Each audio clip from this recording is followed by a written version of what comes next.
Hi hello friends, എല്ലാവർക്കും നമ്മുടെ സുമി മുഫാസ് മനസ്സിലോട്ട് ഹൃദയം നിറഞ്ഞ സ്വാഗതം. അങ്ങനെ നമ്മുടെ കാറ്റത്തെ കിളിക്കൂടിൻ്റെ ഇനി വരാനിരിക്കുന്ന അടുത്ത ആഴ്ചയിലെ കുറച്ച് നല്ല നല്ല വിശേഷങ്ങളൊക്കെ നമുക്ക് കേട്ട് നോക്കിയാലോ. നമ്മുടെ വീഡിയോസൊക്കെ ഇഷ്ടപ്പെടുകയാണെങ്കിൽ ലൈക്ക് ചെയ്യാനും ഹൈപ്പ് ചെയ്യാനും മറന്നു പോകല്ലേ കേട്ടോ. ഒപ്പം നമ്മുടെ ചാനൽ ആദ്യമായിട്ടാണ് കാണുന്നതെങ്കിൽ സബ്സ്ക്രൈബ് ചെയ്ത് സപ്പോർട്ട് ചെയ്ത് തരണം.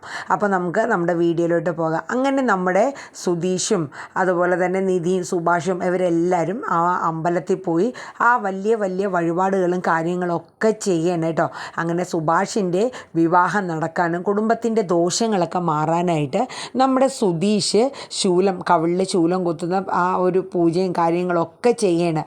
അപ്പം സുഭാഷ് പാവം കേട്ടോ, തൻ്റെ സുഭാഷേന് വേണ്ടിയിട്ടാണെങ്കിലും ഒഴിഞ്ഞു മാറാൻ പറ്റില്ല. തൻ്റെ സുഭാഷേൻ്റെ ആ ഒരു ജീവിതം നല്ല രീതിയിൽ എത്താൻ വേണ്ടി തന്നെ സുധീഷ് അത്രയും വലിയ റിസ്ക് എടുത്ത് ആ ഒരു കാര്യം ചെയ്തത് കേട്ടോ.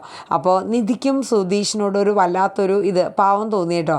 കാരണം ആ കുടുംബത്തിന് വേണ്ടിയിട്ടാണെങ്കിലും സുധീഷ് ഒന്നും മറുത്തു പറയാണ്ട് ആ ഒരു വഴിപാട് ചെയ്യാനായിട്ട് നിന്നുവല്ലോ. അങ്ങനെ അതൊക്കെ ചെയ്ത് വളരെ ഭംഗിയായിട്ട് ചെയ്തു. അങ്ങനെ ചെറിയ ബുദ്ധിമുട്ടും കാര്യങ്ങളൊക്കെ നമ്മുടെ സുധീഷിനുണ്ടായിരുന്നു. അങ്ങനെ സുധീഷ് റെസ്റ്റ് ചെയ്തുകൊണ്ടിരിക്കണം. ആ സമയത്ത് നമ്മുടെ നിധി അടുത്ത് ചെന്നിട്ട് ഇപ്പം എങ്ങനെയുണ്ട് സുധീഷ്, കുഴപ്പമുണ്ടോ അങ്ങനെ ആശ്വസിപ്പിക്കാനൊക്കെ ചെന്നപ്പോൾ സുധീഷിന് ഭയങ്കര സന്തോഷമാവേണ്. കാര്യം മറ്റൊന്നുമല്ല, കാര്യം എന്താണെന്ന് വെച്ചാൽ നിധി അടുത്ത് വന്ന അങ്ങനെ ഒരു ആശ്വസിപ്പിക്കുന്ന രീതിയിൽ സംസാരിക്കുന്നുണ്ടല്ലോ, അത് സുധീഷിന് വളരെ ഭയങ്കര ഒരു മനസ്സിൻ്റെ സന്തോഷമൊക്കെ ആവുകയാണ്. കാരണം മറ്റൊന്നുമല്ല, കാരണം നിധി തന്നിലേക്ക് കുറച്ച് അടുത്ത് വരുന്നു എന്നുള്ളത് നമ്മുടെ സുധീഷിന് വല്ലാതെ മനസ്സിനൊരു സമാധാനമൊക്കെ നൽകുന്നുണ്ട്. അങ്ങനെ നിധിയും സുധീഷും കുറച്ച് നേരം അവിടെ സംസാരിച്ചൊക്കെ ഇരുന്നിട്ട് അവർ ജസ്റ്റ് ഒന്ന് പുറത്തോട്ട് പോവാണ്. ഇനിയിപ്പോൾ വഴിപാടുകളൊക്കെ ഒരുവിധം എല്ലാ നേർച്ചകളും പൂജകളൊക്കെ ചെയ്തല്ലോ. അങ്ങനെ അവരെല്ലാവരും കൂടെ ചേർന്നിട്ട് ആ സ്ഥലങ്ങളും കാര്യങ്ങളൊക്കെ കാണാൻ പോകുന്നുണ്ട്. അപ്പം നിധിയും സുധീഷും കൂടെ പ്രത്യേകമായിട്ടാണ് പോകുന്നത്. അങ്ങനെ ആ സ്ഥലങ്ങളും മറ്റും പോയി കാണുകയും ആ സ്ഥലങ്ങളെക്കുറിച്ചൊക്കെ കുറേ കാര്യങ്ങളൊക്കെ പറയുന്നുണ്ട്. അപ്പം നമ്മുടെ സുധീഷ് നിധിയോട് പറയുന്നുണ്ട്, അതായത് തൻ്റെ അമ്മ വീട് ഇവിടെ എവിടെയോ ആണ്, പക്ഷേ കൃത്യമായിട്ട് അറിയില്ല എന്നൊക്കെ പറയുന്നുണ്ട്. ഒരു പക്ഷേ ആ സ്ഥലവും കാര്യങ്ങളൊക്കെ അറിയാമായിരുന്നു എന്നുണ്ടെങ്കിൽ അവിടെ പോകാമായിരുന്നു, പക്ഷേ അറിയില്ലല്ലോ കുഞ്ഞുനാളിൽ. അതായത് സുധീഷിൻ്റെ ഒരുപാട് ചെറുപ്പത്തിൽ തന്നെ ഈ സ്ഥലമൊക്കെ വിട്ട് അവർ പോയതല്ലേ. അതുകൊണ്ട് അവർക്ക് കൃത്യമായിട്ടുള്ള സ്ഥലങ്ങളോ അത് എവിടെയാണെന്നോ ഒന്നും അറിയില്ല. സുധീഷും നിധിയും കുറേ നേരം അവിടെയൊക്കെ സ്പെൻഡ് ചെയ്തിട്ട് അവർ സന്തോഷത്തോടു കൂടി എല്ലാവരും മടങ്ങി വരണം. അപ്പോൾ ഇതിൻ്റെ ഇടയിൽ നമ്മുടെ സുഭാഷും അതുപോലെ തന്നെ നമ്മുടെ ചാന്ദിനിയും കുറേ നേരമൊക്കെ മാറി നിന്ന് സംസാരിക്കുന്ന കാര്യങ്ങളൊക്കെ എല്ലാവരുടെയും ശ്രദ്ധയിൽ പെടുന്നുണ്ട് കേട്ടോ. രണ്ടുപേരും ഭയങ്കര സംസാരമാണ്, നല്ല ചേർച്ചയാണ്. അതാണ് ഒന്നാമത്തെ കാര്യം കേട്ടോ. നമ്മുടെ സുനന്ദ ഉൾപ്പെടെ അത് ശ്രദ്ധിക്കുന്നുണ്ട്. അത് മാത്രമല്ല, പൂജ നടക്കുന്ന സമയത്ത് ആ വെളിച്ചപ്പാട് സുഭാഷേട്ടൻ്റെ വിവാഹം നടക്കാൻ വേണ്ടി ഒരു പ്രത്യേക രീതിയിലുള്ള പൂജ ചെയ്യുന്ന സമയത്തും നമ്മുടെ ചാന്ദിനിയെയും അതുപോലെ സുഭാഷേട്ടനും നിന്നിരുന്ന സ്ഥലത്തോട്ട് അവർ രണ്ടുപേരെയും എന്നുവെച്ചാൽ രണ്ടുപേരും ഒരുമിക്കും എന്നുള്ള രീതിയിലായിരിക്കണം ആ ഒരു പൂജയും പൂക്കളൊക്കെ ഇങ്ങനെ എടുത്ത് അവരെ നേരെ എറിയുകയൊക്കെ ചെയ്തത് കേട്ടോ. അപ്പം അതെല്ലാവരും ശ്രദ്ധിക്കുന്നൊക്കെ ഉണ്ടായിരുന്നു. എന്തുകൊണ്ടാണെന്നറിയില്ല, രണ്ടുപേരുടെയും ഇവിടെ നിന്നുള്ള, അതായത് അമ്പലത്തിൽ വന്നത് തൊട്ട് രണ്ടുപേരും ഒരു പ്രത്യേക സംസാരവും കാര്യങ്ങളൊക്കെ ആയിരുന്നു. അങ്ങനെ ആ ഒരു സന്തോഷത്തോടു കൂടി എല്ലാവരും തിരിച്ചിങ്ങനെ അവർ താമസിക്കുന്ന ആ വീട്ടിലോട്ട് വരാണ്. അപ്പോഴാണ് നമ്മുടെ ഭാസ്കരൻ പെട്ടെന്ന് കൂട്ടുകാരായിട്ടൊക്കെ എന്തായാലും ചിലപ്പോൾ നാളെ ആയിട്ട് പോകും. അതിന് മുന്നോടിയായിട്ട് കൂട്ടുകാരൊക്കെ ഒന്ന് ചീട്ടൊക്കെ കളിച്ചുകൊണ്ടിരിക്കുകയാണ്. അങ്ങനെ ഭാസ്കരൻ ചീട്ട് കളിച്ചുകൊണ്ടിരിക്കുന്ന സമയത്ത് നമ്മുടെ ഭാസ്കരൻ്റെ ഭാര്യയുടെ സഹോദരൻ, അതായത് ഭാസ്കരൻ്റെ അളിയൻ ആ വഴി വരെയാണ്. അങ്ങനെ ഭാസ്കരനെ കണ്ടപ്പോൾ അയാൾ പെട്ടെന്ന് തിരിച്ചറിയണം. അയാളെ കൂടെ ഒരു സുഹൃത്തും കൂടെ ഉണ്ടായിരുന്നു. ഇതാ ഭാസ്കരനാണല്ലോ, യവൻ ഇവിടെ വന്നിരിക്കണോ, എൻ്റെ പെങ്ങളെ കൊന്നിട്ട് അവൻ ഇരുന്ന് ചീട്ടും കളിച്ചുകൊണ്ടിരിക്കണോ, ഈ തെണ്ടി എപ്പോഴാണ് ഈ നാട്ടിൽ വന്നത് എന്നൊക്കെ അയാൾ ഇങ്ങനെ സംസാരിക്കുന്നുണ്ട്. അപ്പോഴേക്കും അളിയൻ്റെ കൂടെ വന്ന കൂട്ടുകാരൻ പറയും, അത് അയാൾ 2-3 ദിവസമായി ഇവിടെ കുടുംബക്ഷേത്രത്തിലോ മറ്റോ വന്നതോ വഴിപാട് ചെയ്യാനായിട്ട് വന്നതോ, അയാളെ പാട് നോക്കി പൊക്കോളൂ, നീ ഇങ്ങോട്ട് പോരെന്നും പറഞ്ഞ് ആ സുഹൃത്ത് ആ അളിയനെ അങ്ങോട്ട് വിളിച്ച് മാറ്റിക്കൊണ്ട് പോവുകയാണ്. പക്ഷേ അയാൾക്കെന്തോ ഈ ഭാസ്കറിനെ കണ്ടപ്പോൾ മുതലൊരു വല്ലാത്തൊരു ദേഷ്യവും അവൻ അങ്ങനെ കണ്ടിട്ട് അങ്ങ് വെറുതെ വിടാൻ പറ്റില്ലല്ലോ. അങ്ങനെ ഇയാൾ എന്ത് ചെയ്യുന്നു വെച്ചാൽ കുറച്ച് കഴിയുമ്പോൾ ഈ ഭാസ്കരൻ താമസിക്കുന്ന സ്ഥലത്തോട്ട് ഈ അളിയൻ, അതായത് ഭാസ്കരൻ്റെ ഭാര്യയുടെ സഹോദരൻ വരെയാണ്. അങ്ങനെ അയാൾ വന്നിട്ട് ഭാസ്കരനെ ആ വീട്ടിൽ വെച്ച് കാണേണ്. കണ്ടു കഴിഞ്ഞൊക്കെ ചോദിക്കുക, എടാ നീ അല്ലേടാ, നീ എന്തിനാടാ ഈ നാട്ടിൽ വന്നത്? നിനക്ക് എത്ര ധൈര്യം ഇരിക്കുന്നുടാ? എൻ്റെ പെങ്ങളെ കൊന്നിട്ട് നീ ഇവിടെ വന്ന് നെളിഞ്ഞ് നിൽക്കുക അല്ലേടാന്ന് പറഞ്ഞു. അപ്പോഴേക്കും ഭാസ്കരൻ പറഞ്ഞതേ, ആവശ്യമില്ലാത്ത സംസാരമൊന്നും നിൻ്റെ വായിന്ന് പറയില്ല, ഞാൻ അളിയനാണെന്നൊന്നും നോക്കൂല. അപ്പം എന്നിട്ട് ഭാസ്കരൻ ചോദിക്കും, നീ കണ്ടോടാ ഞാൻ നിൻ്റെ പെങ്ങളെ കൊല്ലണത്? നീ എന്തർത്ഥത്തിലാണ് പറയണത്? ഓ, നീ ഇനി ഞാൻ കണ്ടില്ലെങ്കിലേ ഉള്ളൂ കുഴപ്പം. നാട്ടുകാരും പറഞ്ഞ് നീ ജയിൽ ശിക്ഷ അനുഭവിച്ച നിനക്ക് പിന്നെ ഇതിൽ കൂടുതൽ ഞാൻ എന്ത് തെളിവാടാ എൻ്റെ പെങ്ങളെ നീയല്ല കൊന്നതെന്ന് വെക്കുന്നതിന് എന്നൊക്കെ പറഞ്ഞ് അങ്ങോട്ടും ഇങ്ങോട്ടും ഒന്നും തള്ളായി. ആ സമയം നമ്മുടെ സുഭാഷും സുധീഷും ഒക്കെ പെട്ടെന്ന് സൗണ്ട് കേട്ട് അകത്തുനിന്ന് പെട്ടെന്ന് വരെയാണ്. അപ്പോഴാണ് സുഭാഷിന് മനസ്സിലായി ഇത് അമ്മാവനാണ് എന്നുള്ളത്. അങ്ങനെ സുഭാഷ് പറയുന്നുണ്ട്, അമ്മാവ ഇവിടെ പ്രശ്നമൊന്നും ഉണ്ടാക്കില്ല, ഞങ്ങൾ വഴിപാടും കാര്യങ്ങളും ചെയ്യാനായിട്ട് ഇവിടെ വന്നതാണ്, അല്ലാണ്ട് വേറെ പ്രശ്നത്തിനൊന്നും അല്ല എന്നൊക്കെ ഇങ്ങനെ പറഞ്ഞു. അങ്ങനെ നിനക്ക് പ്രശ്നമൊന്നും ഇല്ലായിരിക്കും, നീ മാറി നിൽക്കുക, എവനെ ഞാൻ വെറുതെ വിടില്ല. നിനക്കറിയോ നിൻ്റെ അമ്മ എൻ്റെ പെങ്ങളെ എവനാ കൊന്നത്? എന്നിട്ട് അവന് എന്തെങ്കിലും ഒരു നാണോ അല്ലെങ്കിൽ എന്തെങ്കിലും അഭിമാനക്കുറവോ ഉണ്ടോ എന്ന് നോക്കിയേ, അവൻ നെളിഞ്ഞ് നിൽക്കണം. എങ്ങനെ ധൈര്യം തോന്നിയിട്ടാ നിനക്ക് ഈ മണ്ണിൽ കാലുകുത്താൻ എന്നൊക്കെ ചോദിക്കുന്നു. അങ്ങനെ ഭാസ്കരനെ എടുത്ത് അടിക്കും പോലെ പോകണം. ഭാസ്കരൻ വിട്ടുകൊടുക്കും. എടാ ദേ നിന്നോട് ഞാൻ ആദ്യമേ പറഞ്ഞു എൻ്റെ കയ്യാങ്കളിക്ക് നീ നിൽക്കണ്ടെന്ന് എന്ന് ഭാസ്കരൻ പറയുന്നുണ്ട്. പക്ഷേ എങ്കിലും ഇയാൾ വിട്ടുകൊടുക്കില്ല കേട്ടോ. ഇയാൾ ഭാസ്കരൻ്റെ നേരെ അങ്ങോട്ട് അടി ഉണ്ടാക്കാനായിട്ട് ഇടിച്ച് കയറി അങ്ങ് ചെല്ലുകയാണ്. അവസാനം സുധീഷ് ഇടപെടുകയാണ്. സുധീഷ് പിടിച്ച് ഉന്തി തള്ളി മാറ്റുകയാണ്. അങ്ങനെ അതായത് ഭാസ്കരൻ്റെ അളിയൻ സുധീഷിനെ എടുത്തിട്ട് അടിക്കാനായിട്ട് പോവുകയാണ്. ഈ സുധീഷിനെ അടിക്കാനായിട്ട് ഓങ്ങുമ്പോഴത്തേക്ക് സുഭാഷിന് തിരിച്ചടിക്കാനൊന്നും പറ്റില്ലല്ലോ, പിടിച്ച് മാറ്റാനല്ലേ അവർക്കും പറ്റുള്ളൂ.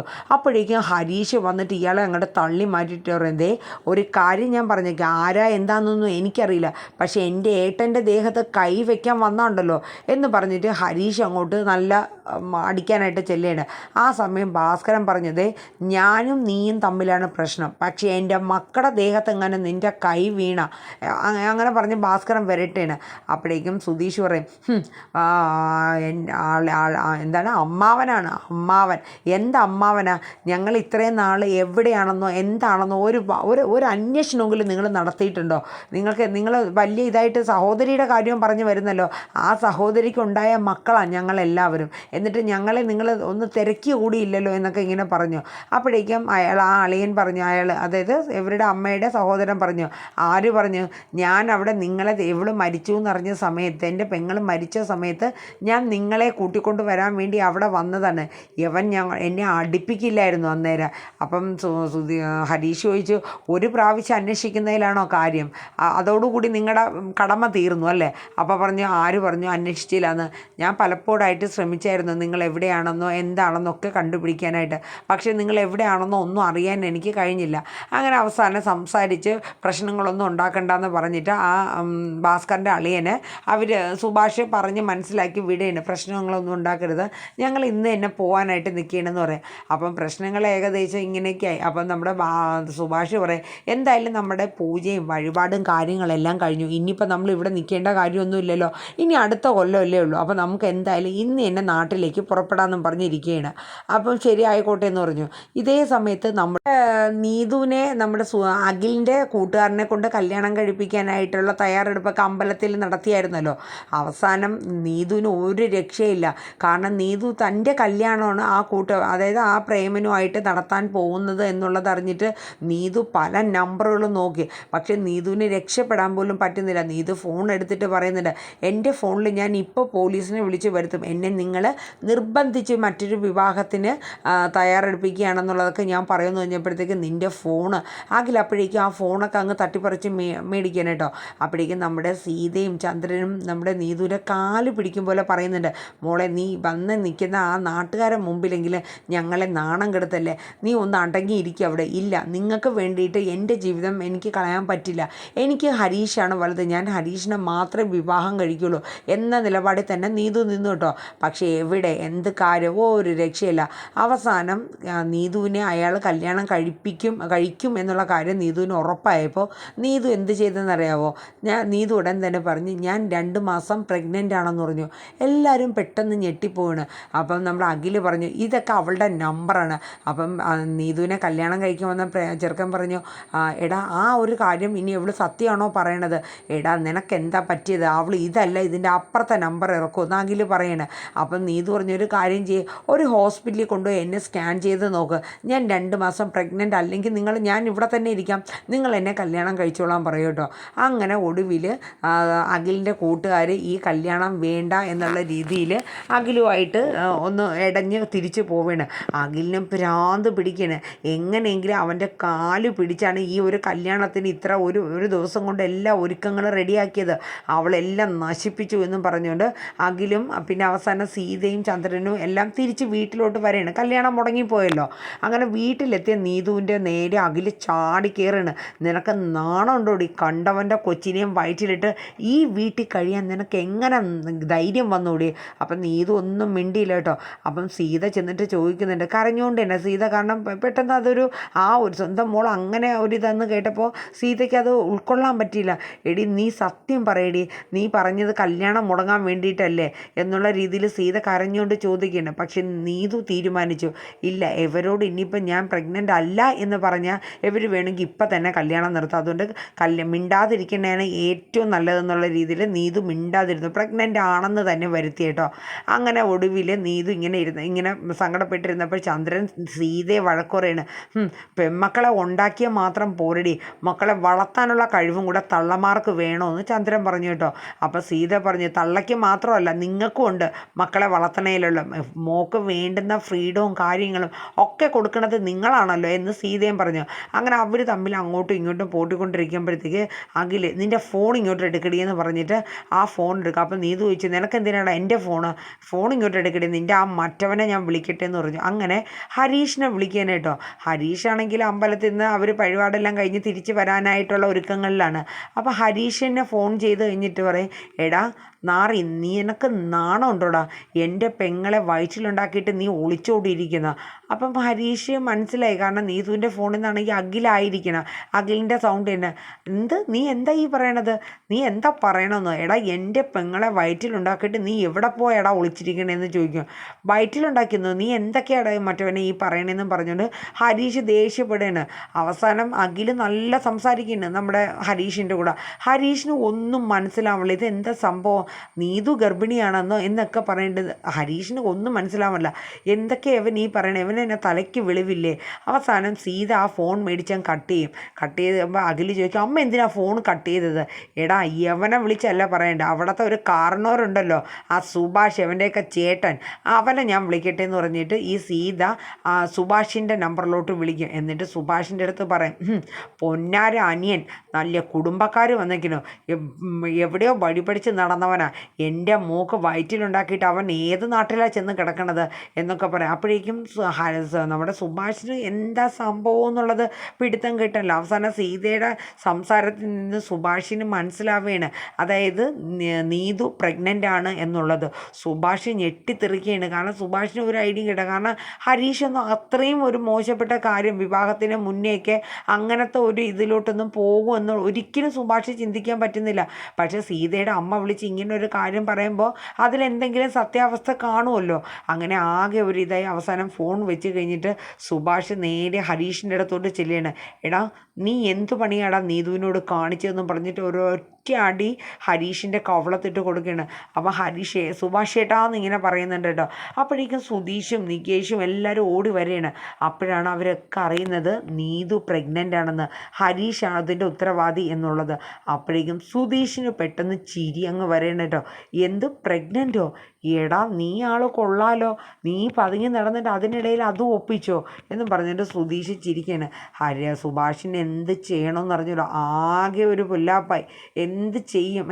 ഇത്രയും വലിയൊരു നാണക്കേട് ഉണ്ടാക്കി വെച്ചല്ലോ, കല്യാണം കഴിച്ചിട്ട് ഇതൊക്കെ പോരെ എന്നുള്ള രീതിയിലായിരുന്നു സുഭാഷ് ഹരീഷിനെ കുറേ കുറ്റപ്പെടുത്തുന്നത്. അപ്പോൾ ഹരീഷ് പറയുന്നുണ്ട്, സുധീഷ് ഏട്ടാ ഒന്ന് മിണ്ടാതിരിക്കുക, എനിക്കറിയില്ല ഇതെന്താ സംഭവിച്ചതെന്ന്, എനിക്കൊന്നും അറിയില്ല, അങ്ങനെയൊന്നും നമ്മൾ തമ്മിൽ ഉണ്ടായിട്ടില്ല എന്നൊക്കെ പറയുന്നുണ്ട്. പക്ഷേ പക്ഷേ ഹരീഷിൻ്റെ വാക്കുകൾ ആരും തന്നെ വിശ്വസിക്കാനും പോയില്ല കേട്ടോ.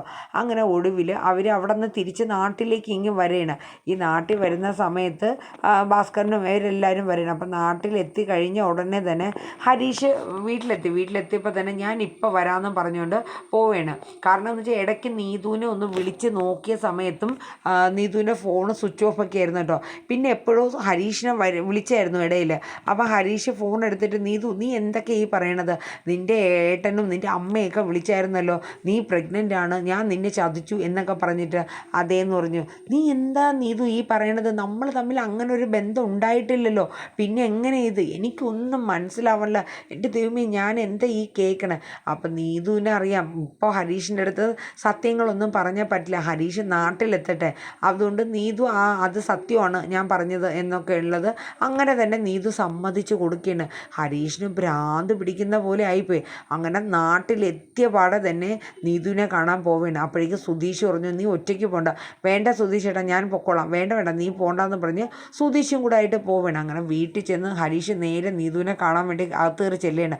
ചെന്ന് കഴിഞ്ഞപ്പോഴേക്കും അഖിൽ, എടാ നിനക്ക് ഇത്രയും ധൈര്യം, നിനക്ക് നാണം ഉണ്ടോടാ, എൻ്റെ പെങ്ങളെ വയറ്റിലുണ്ടാക്കിയിട്ട് നീ നടക്കുന്നു, എടാ നാണം കെട്ടവനെ, ആണുങ്ങൾക്ക് ചേർന്ന പണിയാനോടാ, ഒരു പെണ്ണിനെ അന്തസ്സായിട്ട് താലി കെട്ടിയിട്ട് അതിലേക്കൊക്കെ പോകണം. അപ്പോൾ ഹരീഷ് പറഞ്ഞു, ആര് പറഞ്ഞൂടാ ഞാൻ അങ്ങനെ ചതിച്ചു എന്ന്, അവളെ വിളിക്കുക ചോദിച്ചു നോക്കട്ടെ എന്ന് പറഞ്ഞു. അപ്പോൾ സീതയും ചന്ദ്രനൊക്കെ അതിശയപ്പെടുകയാണ്. അപ്പോൾ സീത പറയണു, കണ്ടോടി ദേ അവൻ ഇപ്പോൾ എല്ലാം കഴിഞ്ഞപ്പോൾ കയ്യൊഴിയണു, നിനക്കിത് വേണോടി എന്ന് പറഞ്ഞു. അപ്പോഴേക്കും നീതു അവർ രണ്ടൊരു അടി ഉണ്ടാക്കണതിൻ്റെ ഇടയിൽ ചെന്നിട്ട് ഒന്നും മിണ്ടാതിരിക്കും നിങ്ങൾ, അഖിലിൻ്റെയും പിന്നെ ഹരീഷിൻ്റെയും നടുക്ക് ചെന്ന് വീഴുകയാണ് കേട്ടോ, നിങ്ങൾ മിണ്ടാതിരിക്കും, നിങ്ങൾ അടി ഉണ്ടാക്കേണ്ടിരിക്കുക. അപ്പോഴേക്കും ഹരീഷ് ചോദിക്കുന്നുണ്ട്, നീ എനിക്കറിയണം ഇവരെയൊക്കെ മുമ്പിൽ വെച്ച്. അപ്പോഴേക്കും സുധീഷ് അകത്തോട്ട് വരികയാണ് കേട്ടോ. കാരണം ഹരീഷിനെ തല്ലാനായിട്ട് അഖിൽ വന്നപ്പോഴേക്കും സുധീഷ് 2 കോട്ട് അവനിട്ട് കൊടുത്തായിരുന്നു അഖിലിനിട്ട്. അപ്പോഴാണ് നീതു പറഞ്ഞത്. നീതു വന്നു കഴിഞ്ഞ ശേഷം ഹരീഷ് ചോദിക്കുന്നുണ്ട്, ഞാൻ നിന്നെ ഇന്ന് വരെ ആ രീതിയിൽ നിന്നോട് പെരുമാറുകയോ അങ്ങനൊരു ബന്ധം നമ്മൾ തമ്മിൽ ഉണ്ടായിട്ടില്ല, പിന്നെ എങ്ങനെ നീ പ്രഗ്നൻ്റ് ആണെന്ന് പറഞ്ഞത്. അപ്പോഴാണ് നീതു എല്ലാവരും, പ്രത്യേകിച്ച് നീതുവിൻ്റെ കുടുംബത്തിന് അഖിലിനെയും സീതയും ചന്ദ്രനെയും ഞെട്ടിച്ചുകൊണ്ട് ആ സത്യം പറയുന്നത്. അതായത് ഞാൻ പ്രഗ്നൻ്റ് അല്ല, അന്ന് നടന്ന സംഭവങ്ങളൊക്കെ പറയുന്നത്, ഹരീഷ് ഇന്നതുപോലെ ഉണ്ടായി, ഇവരെന്നെ അയാളെ കൊണ്ട്, അതായത് അഖിലിൻ്റെ സുഹൃത്തിനെ കൊണ്ട് എന്നെ വിവാഹം കഴിപ്പിക്കും എന്ന കാര്യം ഉറപ്പ് വന്നതുകൊണ്ടാണ് ഞാൻ ഇങ്ങനെ ഒരു കള്ളത്തരം പറഞ്ഞത് എന്ന് പറയൂട്ടോ. ഇത് കേട്ടപ്പോൾ ഹരീഷിന് സമാധാനമായി.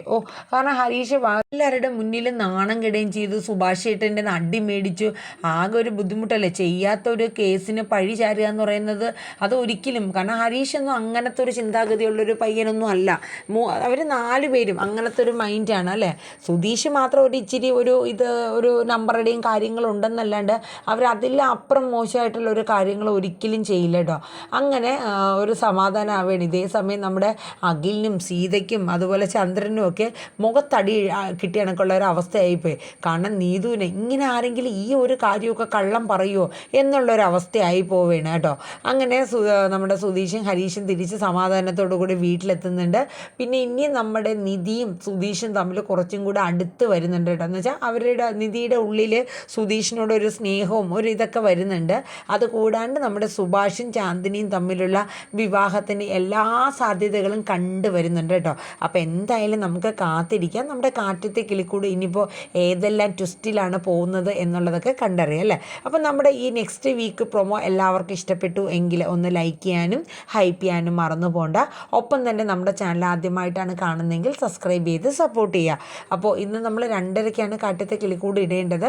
എനിക്ക് പ്രൊമോ കിട്ടാൻ 1 വീക്ക് പ്രൊമോ കിട്ടാനായിട്ട് കുറച്ച് വൈകി, അപ്പോൾ അതുകൊണ്ടാണ്. അപ്പോൾ എല്ലാവരും ഒന്ന് ക്ഷമിക്കട്ടോ, ഇനി കൃത്യമായിട്ട് തന്നെ ഇടാനായിട്ട് ഞാൻ നോക്കാം. അപ്പോൾ എല്ലാവർക്കും നല്ലൊരു ശുഭദിനം പറഞ്ഞുകൊണ്ട് നിർത്തുന്നു. താങ്ക്